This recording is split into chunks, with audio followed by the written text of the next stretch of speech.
नमस्कार, मैं हूं अरुण तोमर। आप देख रहे हैं स्वराज एक्सप्रेस। एमपी चुनाव में 2018 के विधानसभा चुनाव के नतीजों को देखें तो इस बार बीजेपी और कांग्रेस को छोटे दलों से निपटने के लिए अलग अलग रणनीति बनानी होगी। 2013 और 18 में छोटे दलों की वजह से कई सीटों पर बड़ा उलटफेर हुआ था। इस बार भी प्रदेश में सपा बसपा सहित कई छोटे दल मैदान में हैं। डिबेट में जाए उससे पहले देख लेते हैं एक छोटी सी रिपोर्ट। एमपी में सियासी पारा गर्म है। सियासी पारा पूरे आसमान पर है। भले ही कांग्रेस और बीजेपी प्रमुख दलों के बीच मुकाबला है, लेकिन उसके बाद भी तीसरे दलों को हल्के में नहीं लिया जा सकता है। दरअसल मध्य प्रदेश विधानसभा चुनाव में कुछ जगहों पर त्रिकोणीय मुकाबला हो गया है। ये क्षेत्रीय दलों की एंट्री की वजह से हुआ है। एमपी में सपा, बीएसपी, आप और एआईएमआईएम समेत कई दल चुनाव लड़ रहे हैं। 2018 के विधानसभा चुनाव में इन क्षेत्रीय दलों की मौजूदगी के कारण बीजेपी और कांग्रेस के बीच 30 सीटों पर कांटे की टक्कर हुई थी। इन सीटों पर उम्मीदवारों की हार जीत महज 3000 वोटों या फिर उससे कम से हुई थी। 30 में से 15 सीटें कांग्रेस ने और 14 सीटें बीजेपी ने जीती थी। वहीं एक सीट बीएसपी जीती थी। वहीं 2013 के विधानसभा चुनाव में बीजेपी को जीत मिली थी। उस साल भी 33 ऐसी सीटें थी जहां 3000 से कम वोटों से बीजेपी और कांग्रेस उम्मीदवारों की जीत हुई थी। 33 में 18 बीजेपी, 12 कांग्रेस, 2 बीएसपी और 1 पर निर्दलीय उम्मीदवार की जीत हुई थी। इससे साफ जाहिर होता है कि एमपी चुनाव में छोटी पार्टियां बड़ी चुनौती है। इसमें सबसे अहम बहुजन समाजवादी पार्टी है। बहुजन समाज पार्टी ने एमपी चुनाव में गोंडवाना गणतंत्र पार्टी के साथ गठबंधन किया है। साथ ही समाजवादी पार्टी इंडी गठबंधन से अलग होकर चुनाव लड़ रही है। अभी तक एमपी में 31 सीटों पर उम्मीदवारों की घोषणा कर दी गई है। बीजेपी अपने बड़े नेताओं को मैदान में उतारकर एज लेने की कोशिश में जुटी हुई है।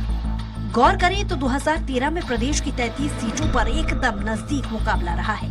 2018 के विधानसभा चुनाव में इनमें से 26 सीटें अलग अलग पार्टियां जीती हैं। इससे साफ है कि एमपी में छोटी पार्टियां कैसे रिजल्ट पर असर डालती हैं। इन 26 सीटों पर 2013 की तुलना में रिजल्ट बदल गया। 2018 में कांग्रेस 16 और बीजेपी ने 9 सीटें जीती थीं। साथ ही एक निर्दलीय उम्मीदवार की जीत हुई थी। इसके साथ ही इनमें 7 सीटें ऐसी थीं जहां 2013 और 2018 में बीजेपी को ही जीत मिली थी। इनमें कांग्रेस को 4 और बीजेपी को 3 सीटों पर जीत मिली थी। ये हैं वो सीटें। टिमरनी विधानसभा, ये एसटी के लिए सुरक्षित सीट है। यहाँ बीजेपी ने कांग्रेस उम्मीदवार को 2213 वोटों से हराया था। यहाँ गोंडवाना गणतंत्र पार्टी ने कांग्रेस को नुकसान पहुंचाया था। देव तालाब विधानसभा सीट, इस विधानसभा सीट पर बीजेपी ने बीएसपी को 1080 वोटों से हराया था। यहाँ सपा की वजह से बीएसपी का खेल खराब हो गया है। राजपुर विधानसभा सीट, ये सीट एसटी के लिए रिजर्व है। कांग्रेस ने 2018 के विधानसभा चुनाव में यहाँ 932 वोट से जीत हासिल की थी। सीपीआई की वजह से बीजेपी का खेल खराब हो गया था। विजयपुर विधानसभा सीट, बीजेपी ने कांग्रेस उम्मीदवार को 2840 वोटों से हराया था। यहाँ बीएसपी को 35,628 वोट मिले थे। ग्वालियर ग्रामीण विधानसभा सीट, बीजेपी ने बीएसपी उम्मीदवार को 1517 वोटों से हराया था। वहीं बहुजन संघर्ष दल को 7698 वोट मिले थे। आम आदमी पार्टी को 2689 वोट मिले थे। ग्वालियर दक्षिण विधानसभा सीट, इस सीट पर कांग्रेस ने बीजेपी उम्मीदवार को 121 वोटों से हराया था। यहाँ पर बीजेपी के बागी उम्मीदवारों को 30,745 वोट मिले थे। इसी के साथ ही बीएसपी को 3098, आप को 646 और नोटा को 1550 वोट मिले थे। बीना विधानसभा सीट, बीजेपी ने यहाँ कांग्रेस उम्मीदवार को 460 वोटों से हराया था। वहीं the Republican party of India के उम्मीदवार को 1563 वोट मिले थे। मैहर विधानसभा सीट, बीजेपी ने कांग्रेस उम्मीदवार को 2984 वोटों से हराया था। गोंडवाना गणतंत्र पार्टी ने यहाँ कांग्रेस को बड़ा नुकसान पहुँचाया था। जीजेपी को 33,397 वोट मिले थे और सपा को 11,202 वोट मिले थे। इन नतीजों को देखते हुए बीजेपी और कांग्रेस कांटे की टक्कर वाली सीटों पर अलग अलग रणनीति के साथ काम कर रही है। बीजेपी नेता ने कहा कि हमारी पार्टी बूथ लेवल पर फोकस कर रही है, खासकर उन जगहों पर जहां 2018 में हम बेहद ही कम अंतर से चुनाव हार गए थे, लेकिन 2019 के लोकसभा चुनाव में बम्पर जीत मिली थी। ऐसे में देखने वाली बात होगी कि दलों की रणनीति आखिर कितनी कारगर साबित होती है। सलमान खान, स्वराज एक्सप्रेस, भोपाल। हमारी इस बिग डिबेट में ज्यादा चर्चा के लिए मौजूद हैं अभिनव बरौलिया हैं, कांग्रेस प्रवक्ता हैं, आशीष दुबे हैं, वरिष्ठ पत्रकार है, वहीं अनिल मूलचंदानी हैं, बीजेपी प्रवक्ता हैं। आप तीनों ही मेहमानों का बहुत बहुत शुक्रिया स्वराज एक्सप्रेस में जुड़ने के लिए। पहला सवाल कांग्रेस प्रवक्ता से कर लेते हैं। देखा जाए अभिनव जी, छोटे छोटे दल हैं जिस बार ज्यादा सक्रिय हैं, पिछली बार भी सक्रिय थे 2018 में जब कांग्रेस की सरकार आई थी, जब जैस का आपको साथ मिला था, लेकिन इस बार वो भी अलग से चुनाव लड़ रहे हैं। क्या कांग्रेस को इसको दिक्कतों का सामना करना पड़ेगा?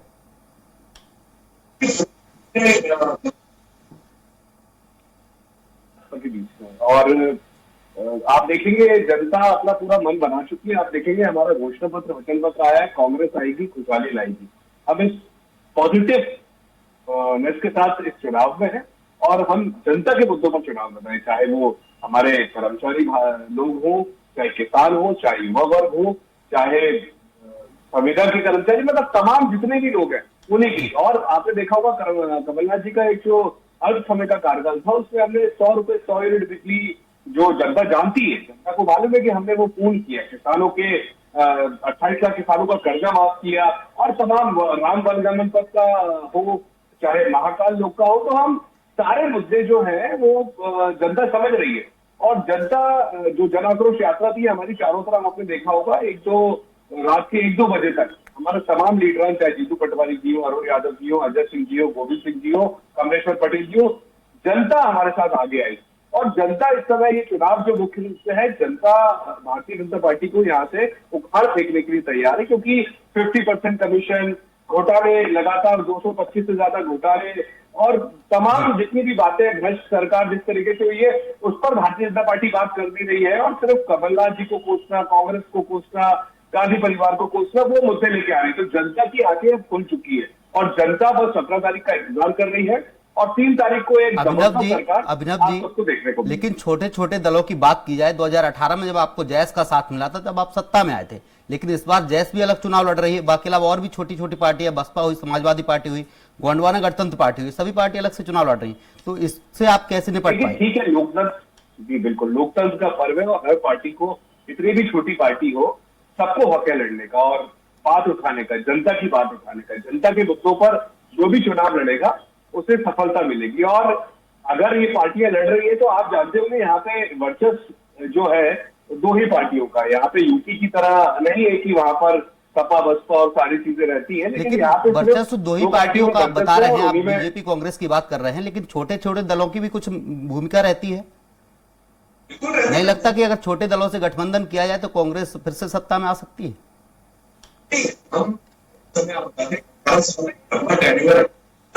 सरकार भारतीय जनता पार्टी की यहाँ पर चल रही है, उसकी आप देख रहे होंगे एक जनता के बीच में जो बात चल रही है, भी चौक चौराहे सब जगह, कि भारतीय जनता पार्टी को अपने और चेहरा भी नहीं है इनके पास। शिवराज जी के नाम पे चुनाव लड़ते थे, अभी शिवराज जी का कोई घोषणा ना, उनके कोई बड़े बड़े काम उनने किए हो, उनकी बात भी नहीं हो रही। अब तो कमलनाथ जी के साथ कमलनाथ जी का सबसे और हम जनता के बीच में, जनता चाहती है कि कमलनाथ जी मुख्यमंत्री बने, कांग्रेस की सरकार आए। तो छोटे दल ठीक है अपनी जगह, वो चुनाव लड़ रहे हैं जहां पर भी, लेकिन मुझे नहीं लगता कि उनकी विजिबिलिटी यहाँ पर मध्य प्रदेश में कहीं पर देखने को मिलेगी। हमारे साथ बीजेपी प्रवक्ता हैं अनिल मूलचंदानी जी, आपका बहुत बहुत स्वागत है। अनिल जी, देखा जाए प्रदेश में इस बार छोटे छोटे दल काफी संख्या में बढ़े और चुनाव भी लड़ रहे हैं। कई सीटें ऐसी हैं जहां बीजेपी को छोटे दलों की वजह से हार का सामना करना पड़ा था। 2018 की बात की जाए तो कांग्रेस सत्ता में आई थी इन छोटे दलों की वजह से। अनिल जी, छोटे दलों की जरूरत इसलिए पड़ती है कि यही कांग्रेस पहले अभिमान और अहंकार में जीती थी, और आज कांग्रेस घटक दलों ने जिनके समर्थन से सरकार बनाई थी। क्या बीजेपी को इन छोटे दलों की जरूरत नहीं है? देखिए, सबकी जरूरत है, परंतु जिनका उद्देश्य सबका साथ, सबका विकास और सबके विश्वास पर है, उन लोगों को हम साथ लेकर चलेंगे। हम जातिगत राजनीति नहीं करेंगे, हम विकास की राजनीति के आधार पर जो हमारे साथ चलने के लिए तैयार है, उनके साथ भारतीय जनता पार्टी खड़ी है। जातियों की राजनीति फूट डालो, राज करो, ये जो कांग्रेस की राजनीति है, इस राजनीति का हमने विरोध किया और विरोध करते रहेंगे। परंतु जो घटक दल मध्य प्रदेश के विकास में सहयोग करना चाहते हैं, जो मध्य प्रदेश के प्रत्येक व्यक्ति के हित में निर्णय लेना चाहते हैं, उनका समर्थन तो हम लेंगे, हमें उसमें कोई दिक्कत नहीं है। परंतु अगर कोई ब्लैकमेल करेगा, जातियों के आधार पर राजनीति करेंगे, दलितों की और आरक्षण की और इधर उधर की बातें करेंगे, भारतीय जनता पार्टी का एकमात्र उद्देश्य है सबका साथ, सबका विकास और सबका विश्वास। उस पद चिन्हों पे चलेंगे तो हमका सबका समर्थन लेने के लिए कोई दिक्कत नहीं है। तो क्या इस बार सबका साथ सबका विकास की आप बात कर रहे हैं? क्या छोटे छोटे संगठनों का साथ और विकास भी लेंगे? नहीं, जरूर लेंगे। मैं टूकना चाहूंगा सर, ये आरक्षण की बात कर रहे हैं, क्या ये आरक्षण खत्म करने की बात कर रहे हैं? चाहिए अगर ये जैसे जिस प्रकार से इनने कर्नाटक आप के अंदर- आरक्षण खत्म करने की बात कर रहे हैं क्या अनिल जी? नहीं नहीं, बिल्कुल नहीं। भारतीय जनता पार्टी आरक्षण खत्म नहीं, अंतिम व्यक्ति तक, जब तक उसको विकास की मुख्य धारा में लाना आपने है, बोला है प्रथम कि कोई उद्देश्य है। अगर आरक्षण की बात करेगा या एससी की बात करेगा, आपने ऐसा कुछ बोला है अभी? आप अपने शब्दों पर नहीं, जाइए। क्या आप भारतीय आरक्षण खत्म करने जनता की बात कर रहे पार्टी हैं? का एकमात्र उद्देश्य याद रखिए, सबका साथ, सबका विकास आप और सबका आरक्षण विश्वास। खत्म करना चाहते हैं क्या? हम जो है आपने बिल्कुल अभी नहीं, चैनल भारतीय पे बोला है, जनता आप आरक्षण की बात नहीं करेंगे। देखिए, आप आरक्षण खत्म करने की बात कर रहे हैं क्या? आपने इस देश को भ्रमित करने के लिए जिस हम प्रकार ओबीसी के आरक्षण देंगे 27%। अरे हम जातिगत जनगणना भी कराएंगे। सुनिए, आप नहीं रोक सकते हमको। हम जातिगत जनगणना भी कराएंगे। आप आप करिए। आरक्षण खत्म करने की बात कर रहे हैं क्या? अरे मेरे बताइए। बंधु, कांग्रेस क्या को जो आरक्षण करना है, जारी कपड़े रखेंगे? फाड़िए। हमारे साथ अरे वरिष्ठ आपको पत्रकार हैं कमलनाथ आशीष जी दुबे ने जी कहा हैं। है, आप दोनों ही दिग्विजय मेहमानों सिंह को के रोकना कपड़े चाहूंगा। आशीष दुबे जी, फाड़िए। आप कपड़े देखा जाए फाड़ने का 2018 में तो काम कांग्रेस जब जीती थी आप तो छोटे छोटे आरक्षण संगठन खत्म थे करेंगे और क्या? छोटे दलों ने करेगी साथ ना? दिया था। इस बार सभी छोटे दल अलग भारतीय चुनाव लड़ जनता रहे पार्टी हैं, करेगी तो ना। कांग्रेस और बीजेपी कांग्रेस के दोनों ही दलों को नेताओं कितना तो केवल नुकसान? कपड़े फाड़ने का काम दिया गया है। कपड़े फाड़ने का काम कीजिए आप तो। छोटे दलों की जो दिग्विजय साथ सिंह के की जहां कपड़े तक बात फाड़िए। है, तो छोटे दलों का सबसे महत्वपूर्ण जो पहलू होता है उनका ऑर्गेनाइज होना। जी। तो गोंडवाना गणतंत्र पार्टी है या जयस जो संगठन है, वो पूरी तरह से ऑर्गेनाइज नहीं है। जो चुनाव मशीनरी होना चाहिए किसी दल के पास, उनके पास बहुत कम है। वो अपनी उपस्थिति टुकड़े टुकड़े में दिखाते रहे। लेकिन कांग्रेस के लिए सबसे ज्यादा अलार्मिंग है बहुजन समाज पार्टी, समाजवादी पार्टी और आम आदमी पार्टी। यदि कांग्रेस के कैंडिडेट या बीजेपी के भी कैंडिडेट जो बगावत कर सकते हैं या बागी हो रहे हैं, वो इन पार्टियों का साथ अगर लेते हैं, और स्पेशली उन जगहों पे जहां इनका प्रभाव क्षेत्र है, विंध्य और आपका ये ग्वालियर, चंबल और ये जो बेल्ट हैं जो उत्तर प्रदेश से लगते हैं, यहाँ पर इनका जो प्रभाव क्षेत्र है या जहाँ पर पिछड़े या अनुसूचित जाति या दलित की संख्या ज़्यादा है, वहाँ पर ये दोनों ही दलों के लिए बहुत अलार्मिंग सिचुएशन बन रही है। देखिए, दोनों ही दलों के लोग इस तरफ झुके हैं, इस तरफ गए हैं, जिनको मैनेज करने की कोशिशें हो रही हैं। तो पिछली बार बहुजन समाज पार्टी ने तकरीबन 5.5% वोट जो अपना हासिल किया था, उनका 9% के ऊपर आसपास वोट मध्य प्रदेश में हमेशा रहा है, चाहे उनकी सीटें आए, कम आए, ज्यादा आए। तो ये बहुत एक सोचने वाली स्थितियां बनेंगी इसमें दोनों दलों के लिए कि यदि नाम वापसी के बाद सीन नहीं बदलता है, प्रत्याशी निश्चित तौर पर जब नामांकन शुरू होगा और 25, 26, 27 तारीख जब आखिरी समय आएगा नामांकन दाखिल करने का और सीटों की और टिकटों की गुंजाइश नहीं बनेगी, तो ये कैंडिडेट वहां जाएंगे। कांग्रेस का एक कैंडिडेट जो है सतना में यादवेंद्र सिंह, वो बहुजन समाज पार्टी में गए हैं। तो वो कुछ ऐसी जगह हैं जहां पर पूरा वोट ट्रांसफर होगा। ये सिर्फ ऐसा नहीं है कि बहुजन समाज पार्टी दलित वोट पर ज्यादा उसका दलित वोट का ज्यादा, दलित वर्ग का ज्यादा फोकस बहुजन समाज पार्टी पे होता है, ये नहीं है। कुछ और भी वोट जाएंगे क्योंकि जो प्रत्याशी गया है वो राजपूत है, तो वो एक वोट भी वहां शिफ्ट होगा। तो ये भाजपा या कांग्रेस है, इस तरह की बहुत सारे गणित बनेंगे, बिगड़ेंगे। ग्वालियर चंबल में भी देखिए, आम आदमी पार्टी ने भी, विंध्य में आम आदमी पार्टी की काफी प्रभावशाली उपस्थिति। ये अभी जब ये इनकी भूमिका शुरू होगी 26-27 अक्टूबर के बाद, जब बिल्कुल नेक एंड नेक पोजीशन आएगी टिकटों को लेकर के, तो वहां पर ये जो दोनों पार्टियां हैं उनको नुकसान की संभावना बन सकती है। ये अगर अपनी तरीके से कोई इन्होंने कोई सिस्टम तैयार किया होगा और उसकी काट पैदा करने की बात होगी, तो वो 1 नवंबर से देखने वाली स्थितियां होंगी। लेकिन अभी जो सामने तौर पर आता है कि टिकट को लेकर जो असंतोष है दोनों ही दलों में, ऐसा नहीं है सारे नेता हैं, किसी का बहुत जाहिर है, किसी का खामोशी से चल रहा है, लेकिन ये जो दिक्कतें आएंगी तो खास तौर पे दोनों ही दलों को, विंध्य में चंबल और हाँ, ग्वालियर चंबल में बेल्ट देखा जाए तो बसपा हर बार अपनी एंट्री करा ही लेती है, कराती चाहे है। वो दिमनी विधानसभा हाँ, हो, भिंड की बात हो, अम्बा की बात हो। तो ज्यादा जूझना पड़ेगा इन दलों को इस बार। तो गोंडवाना गणतंत्र पार्टी निश्चित तौर पे कुछ वोट हासिल करती है, जहां तक छोटा छिंदवाड़ा और महाकौशल क्षेत्र में जो उसका प्रभाव है, लेकिन उनका ऑर्गेनाइज होना बहुत जरूरी है। तो बेहतर ये होगा कि ये दोनों दल जो टिकट बांट रहे हैं, सब कुछ कर रहे हैं, उसके साथ दोनों दलों की जिम्मेदारी भी होगी कि वो मध्य प्रदेश की जो दलीय राजनीति है उसको बिखरने से बचाएं। ये इन दोनों दलों की जिम्मेदारी है। छोटे छोटे दल जब बनेंगे और अस्थिर सरकार या त्रिशंकु सरकार या समर्थन वाली सरकारें बनेंगी, तो कैसे विकास की कल्पना होती है हम कुछ राज्यों में देख चुके हैं। वहां का लेकिन इस बार एमपी में देखें तो छोटे छोटे दल भी गठबंधन कर रहे हैं। बिल्कुल, तो इसीलिए ये दोनों बड़े दलों की जिम्मेदारी है कि वो अपनी नीतियों से, जो पार्टीगत नीतियां हैं, या जो उसमें ऐसा कोई बिखराव ना पैदा होने दे राजनीति में, जहां पर एक खिचड़ी राजनीति का जन्म हो जाए। जी, हमारे साथ बीजेपी प्रवक्ता हैं अनिल बुलचंदानी जी हैं। अनिल जी, देखा जाए राजपुर विधानसभा सीट की बात करें तो यहाँ पर कांग्रेस प्रत्याशी 932 वोटों से जीते थे। बताया जा रहा है सीपीआई की वजह से यहाँ बीजेपी का खेल बिगड़ गया था। देखिए, भारतीय जनता पार्टी पिछले चुनाव से जो अनुभव हम लोगों को हासिल हुआ, पिछले चुनाव के समय में हम लोग बहुत कम अंतर से कई जगह हारे थे।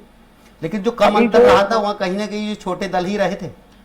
हाँ, छोटे दल रहे थे, परंतु छोटे दलों की राजनीति और कांग्रेस की राजनीति मध्य प्रदेश का मतदाता समझ रहा। आम आदमी पार्टी जो मध्य प्रदेश में प्रवेश कर रही है, ये कांग्रेस की बी टीम है। कांग्रेस भली भांति जानती है कि आम आदमी पार्टी को यहाँ क्यों बुलाया गया, किसके द्वारा बुलाया गया है। कांग्रेस को लगता है कि आम आदमी पार्टी यहाँ आकर भाजपा का काम खराब करेगी, जबकि मेरा अनुभव ये रहा है कि आम आदमी पार्टी आएगी, कांग्रेस का टुकड़ा साफ कर देगी। अब जो छोटे छोटे घटक दल हैं, उन घटक दलों से भी जब विकास की बात होती है तो मतदाता अब ये समझ बैठा है कि केंद्र में किसकी सरकार है और राज्य में किसकी सरकार बनने जा रही है। यह केंद्र में बीजेपी की सरकार है, लेकिन छत्तीसगढ़ में देखें तो वहाँ कांग्रेस की सरकार है, राजस्थान में कांग्रेस की सरकार है, तो इससे तो कोई फर्क नहीं पड़ता, मुझे लगता है। नहीं, बड़ा फर्क पड़ा है। देखिए, राजस्थान में और छत्तीसगढ़ में जहाँ कांग्रेस की सरकार है, तो वहाँ केंद्र की नीतियों का जो लाभ वहाँ के आम जनता को मिलना चाहिए। वहाँ की सरकारें, राज्य सरकारें जो केंद्र सरकार के साथ भेदभावपूर्ण नीतियां चलती हैं। जैसे लेकिन छत्तीसगढ़ की बात करें तो कांग्रेस अपने मुख्यमंत्री कहते हैं कि उन योजनाओं के जो काम आधार पर मध्य प्रदेश में नहीं हो पा रहा वो छत्तीसगढ़ में उन्होंने करके दिखाया है। योजनाओं को लोग केंद्र सरकार लाभ देना चाहती है। इन लोगों को मोदी जी से बड़ी दिक्कत है। अब मोदी सरकार जो योजना बनाती है वो छत्तीसगढ़ के आम व्यक्ति को नहीं मिलती, राजस्थान के आम व्यक्ति को नहीं मिलती। अब वो ठगे से महसूस कर रहे हैं। लेकिन राजस्थान के आम व्यक्ति को नहीं मिलती। 500 रुपए में सिलेंडर राजस्थान में मिला जनता को, एमपी में नहीं मिला था। अनिल जी, 500 रुपए में सिलेंडर राजस्थान में जनता को मिला, कांग्रेस की सरकार थी, एमपी में आपकी सरकार थी, तब भी जनता को 500 रुपए में सिलेंडर नहीं मिल पाया था। देखिए, राजस्थान सरकार आज भारत में सर्वाधिक कर्जदार सरकार मानी जा रही है। उनको लगता है कि इस एक छलावे में आकर फिर से हम जनता को छलने का काम करें, परंतु राज्य सरकार के पास आमदनी कहां से आएगी वो भी तो कांग्रेस बताए। अब कांग्रेस अभी देखिए, मध्य प्रदेश में कमलनाथ जी कहते हैं कि शिवराज जी की सरकार इतने कर्जे में है, फिर घोषणाएं कर रहे हैं। अरे उन घोषणाओं को जो आप कर रहे हो, आप फंड कहां से लाओगे? आखिर में सवाल तो आपके लिए भी है ना कि आपने भी बहुत सारी घोषणा की है। उनने आकर जैसे जैसे चुनाव नजदीक आते रहे, बीजेपी ने भी घोषणाओं का पुल बांध दिया। मालूम नहीं था कि राज्य सरकार के पास कितना कर्जा है, हम किसानों का ऋण माफ नहीं कर पा रहे हैं। तो इसी प्रकार से आप कर्जे की बात कर रहे हैं, अनिल जी, आप कर्जे की बात कर रहे हैं, तो घोषणाएं तो आपके भी मुख्यमंत्री एक के बाद एक करते जा रहे हैं, तो आप कर्जा कैसे चुका पाएंगे? आप कांग्रेस के लिए कह रहे हैं, सत्ता में तो आप हैं। हमारी सरकार की स्थितियां हमें मालूम है ना। हम किस प्रकार से विकास की योजनाएं ला रहे हैं, हम कहां से आमदनी पैदा कर रहे हैं। तो क्या ये चीजें कांग्रेस को नहीं मालूम है? मध्य प्रदेश के युवाओं को कारोबार, अनिल जी, क्या ये चीजें कांग्रेस को नहीं मालूम? क्या कांग्रेस सरकार नहीं चलाई है अभी तक? कांग्रेस तो आप देखिए, सत्ता में आने के लिए अब वो छोटे छोटे बच्चों को लालच दे रही है कि वो पहली क्लास से लेकर 8वीं क्लास तक ये देंगे, 10वीं क्लास और 12वीं क्लास को ये देंगे। मतलब एक छोटा सा बच्चा जो पैदा हुआ, उस बच्चे को शिक्षा नहीं देना चाहते, उसको लालच देना चाहते हैं। इनकी योजना भारत के युवाओं को निकृष्ट और निकम्मा बनाने की योजना है। मध्य प्रदेश का प्रत्येक परिवार समझ चुका है कि कांग्रेस की योजना क्या है। ये माँ बेटे के नेतृत्व में कांग्रेस की सरकार मध्य प्रदेश कांग्रेस जो घोषणाएं कर रही है वो जनता को खराब करने के लिए है। बीजेपी जो घोषणाएं कर रही है उससे जनता सही हो जाएगी। नहीं, भारतीय जनता पार्टी की घोषणा गरीब के लिए, मध्य प्रदेश के विकास के लिए। हमने किसी बच्चे के लिए ये नहीं कहा कि हम बच्चे को पैसे देंगे। जी। आप देखिए तो सही, मैंने कल कुछ लोगों से चर्चा हुई, हम छोटे से बच्चे को कहा जाता है तुम्हें 500 मिलेंगे, इस क्लास से इस वाले को 1000 रुपए मिलेंगे, बस तो 11वीं और बच्चों की 12वीं जो वाले को पुस्तकें 1500 उनके काम रुपए आएंगे। मिलेंगे। बच्चे को गरीब जब जो पैसा बच्चे हैं मिलेगा वो तो बच्चा पुस्तकें नहीं पढ़ेगा खरीद पाते क्यों? हैं। अगर 500 रुपए अगर वो दे रहे हैं तो गलत नहीं है, बच्चों की पुस्तकें आ सकती हैं, पेंसिलें आ सकती हैं, खर्चा तो अरे होता है पर गरीबों शिक्षा को। फ्री करे ना। अरे बच्चों की शिक्षा निःशुल्क क्यों नहीं की जा सकती? सरकार में आप है, पैसे आप की ही कर लालच देते। क्यों? क्योंकि उन्हें मालूम है कि लालच देकर किसी को भी सरकार में भ्रमित किया जा सरकार में सकता अनिल जी है। आप हैं, सत्ता में केंद्र में और राज्य में बात की जाए तो आप हैं, तो आपको ये पहले कर देना चाहिए था, क्योंकि चुनाव भी है, इसका फायदा आपको मिलता है इस चुनाव में। हम तो शिक्षा दे रहे हैं, उच्च शिक्षा दे रहे हैं, उच्च शिक्षा में उनकी मदद कर रहे हैं। आप शिक्षा पढ़ाई फ्री की लिखाई बात कर रहे में उनकी थे, मदद। आप शिक्षा फ्री की बात कर रहे थे।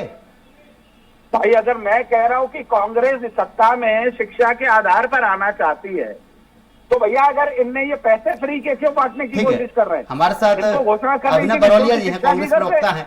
अभिनव जी, देखा जाए टिमरनी विधानसभा में कांग्रेस प्रत्याशी 2213 वोटों से हारे थे और बताया जा रहा है गोंडवाना गणतंत्र पार्टी है जिसने आपके प्रत्याशी को नुकसान पहुंचाया था उस वक्त। देखिए अब कांग्रेस इससे कैसे बचेगी? जो पहले हो चुका है उसकी बात न करके हम आगे बढ़े, और अब जो होगा बहुत अच्छा होगा, पॉजिटिविटी के साथ होगा। लेकिन ये बहुत निर्दयी लोग हैं। अभी मैं सुन रहा था, ये आप कितना भी इनसे बहस करो तो इनके अंदर उग्रता दिखती है। ये मतलब घोटाला कर करके ये कह रहे हैं हम सब कर लेंगे, हम सब कर लेंगे, क्योंकि घोटाले इसलिए किया, जिनकी लिस्ट इतनी लंबी है कि ये लोग संभाल नहीं सकते इस प्रदेश को। 40 लाख रजिस्टर्ड बेरोजगार है, रजिस्टर्ड श्रम पोर्टल पे, और 3 साल में सिर्फ 21 लोगों को रोजगार मिला है। ऑन रिकॉर्ड सोचिए कितने करोड़ों बेचारे युवा बेरोजगार होंगे, आय लगेगी इन लोगों को उनकी। और ये लोग कह रहे हैं कि क्या फ्री दे रहे हैं, क्या कोरोना काल में बिल्कुल याद नहीं आई इनको। एक हमारे राहुल जी ने बात की थी कि कुछ 2 मिडिल क्लास परिवार, गरीब परिवारों को तब याद नहीं, चुनाव के 3 महीने पहले कहने लगे मैं 1200 दूं, 1000 दूं, 3000 हो जाएगा। ये लालच ये दे रहे हैं। हमने तो एक स्कीम के माध्यम से किया, मनरेगा हमारी सबसे सफल योजना है जो पूरी दुनिया में चर्चित है कि किस तरीके से डेवलपमेंट होता है। सोच ही नहीं है सिर्फ घोटाले करना, जेब भरना। आप सोचिए 20 साल में किस तरीके से आम जनता की टैक्स का पैसा ये लोग नोच के खा गए होंगे। आज जनता समझ रही है, जनता क्यों गुस्से में, जनता क्यों आक्रोशित है। प्रदेश का युवा आक्रोशित है, प्रदेश के कर्मचारी आक्रोशित है, प्रदेश का किसान आक्रोशित है, प्रदेश का संविदा कर्मचारी आक्रोशित है, प्रदेश का आउटसोर्सिंग कर्मचारी आक्रोशित है, प्रदेश का दलित वर्ग आक्रोशित है, आदिवासी वर्ग आक्रोशित है। क्यों है इन लोगों के खिलाफ? क्योंकि ये इसी तरीके की नीति और नीयत रखते हैं। 18-20 साल से करते गए घोटाले पर घोटाला, घोटाले पर घोटाला, और आज गुस्सा दिखा रहे हैं, कोस रहे हैं, कह रहे हैं मां शब्द देखो, शब्दावली देखो इन लोगों की कि मां बेटे। मतलब क्या किया किसी ने, बेचारों ने, किसी ने कुछ नहीं किया। आप जिसका दिल अच्छा है उसको कोसे जा रहे हैं, उसका मजाक उड़ा रहे हैं, उनकी नीतियों का मजाक उड़ा रहे हैं। तो जनता जवाब देगी। कर्नाटक में 40 सीटों पर जमानत जब्त हुई, और लद्दाख का भी लेटेस्ट रिजल्ट देखा है, हिमाचल। अब देखिएगा आप, ये आपके चैनल पे मैं बोल रहा हूं, 60 सीटों पर जमानत, 60 से ज्यादा सीटों पर इनकी जमानत जब्त होगी। और सारे का ठीक है, लोकतंत्र है, सब दल लड़ेंगे, जिसको जैसा जो रिजल्ट मिलेगा वो सामने है। लेकिन भारतीय जनता पार्टी पूरे तरीके से सुपड़ा साफ होगा। मध्य प्रदेश, छत्तीसगढ़, राजस्थान, तेलंगाना और अभिनव जी, मिजोरम। अनिल जी ने अभी कहा था कि आप 500 रुपए, 1000 रुपए बच्चों को देने की बात कह रहे हैं, आप भी शिक्षा फ्री कर दीजिए। देखिए आएगा ना, हमारी नीति, हम स्पष्ट नीति रखते हैं। कमलनाथ जी ने होर्डिंग बैनर बैन कर दिए थे इस प्रदेश में अल्प समय की सरकार में, तनख्वाह नहीं ली थी, पूरे स्टाफ ने भी नहीं ली थी, ये सब जानते। कमलनाथ जी की विजन जो है, पूरा देश जानता, 50 साल का एक जो इतिहास मानते हैं। अभिनव जी, देखा जाए प्रदेश अविनाश वाकई में जी, घाटे आप में चल रहा है। बताइए कमलनाथ जी प्रदेश की पे कौन-कौन लाखों सी बात आप करोड़ रुपए मानते का हैं? कर्जा है। अगर कांग्रेस सत्ता में आती है तो पहले कर्जा से निपटेगी, जो घोषणाएं की है उन्हें पूरा करेगी। बिल्कुल बिल्कुल बिल्कुल। देखिए हम मैग्निफिसेंट एमपी लेके आए थे कमलनाथ जी, और हमने पूरे तरीके से देखा होगा। हमने अभी इसमें भी घोषणा करी कि कैसे यहाँ पे इन्वेस्टमेंट लाना है। नीति होनी चाहिए, नियत होनी चाहिए। कमलनाथ जी लगातार बोलते हैं तमिलनाडु, कर्नाटक के लोग पंजाब, हरियाणा, दिल्ली उधर क्यों जाते हैं, बीच में मध्य प्रदेश पड़ता है, यहाँ क्यों नहीं आते। जिस समय का हमारे पास सवाल है, यहाँ इंडस्ट्रीज नहीं है। आज सिर्फ सीतामपुर, मंडीदीप और इंडस्ट्रियल एरिया गोविंदपुरा को छोड़ के यहाँ कभी इंडस्ट्री नहीं है। अभिनव जी रोकना चाहूंगा, हमारे पास समय का अभाव है। आशीष दुबे जी, देखा जाए छोटे छोटे दल हैं, अगर वो गठबंधन कहीं कांग्रेस उनसे करती है, बीजेपी करती है, तो कितना लाभ पार्टी को मिलेगा? समय का अभाव है। नहीं, देखिए गठबंधन करेंगे और जो अगर उन दलों का जो आधार है और उसकी तार्किकता से गठबंधन होगा तो निश्चित तौर पर इनको फायदा मिल सकता है, कोई भी दल करेगा। लेकिन सवाल है कि फिर इन दलों का जो अपना कैडर है उन क्षेत्र में वो खराब होने का डर होता है। तो बेहतर ये होगा कि ये पार्टियां जो पहली बात तो ऐसा वैक्यूम, ऐसे खाली स्थान ही नहीं छोड़े कि जहां पर इस तरह के दल उभरे, और अगर वो दल उभरते हैं तो ये इससे माना जा सकता है, यदि वो जनसमर्थन हासिल करते हैं, वोट हासिल करते हैं, तो माना जाता है कि दोनों दलों के प्रति उनका विश्वास कम हुआ है। तो यदि ये चीजें रोक ली जाती तो ठीक है। लेकिन अब मध्य प्रदेश में करीब आधा दर्जन जो है दल हैं, जिसमें 3-4 दल जो है प्रभावशाली उपस्थिति दर्ज करा सकते हैं।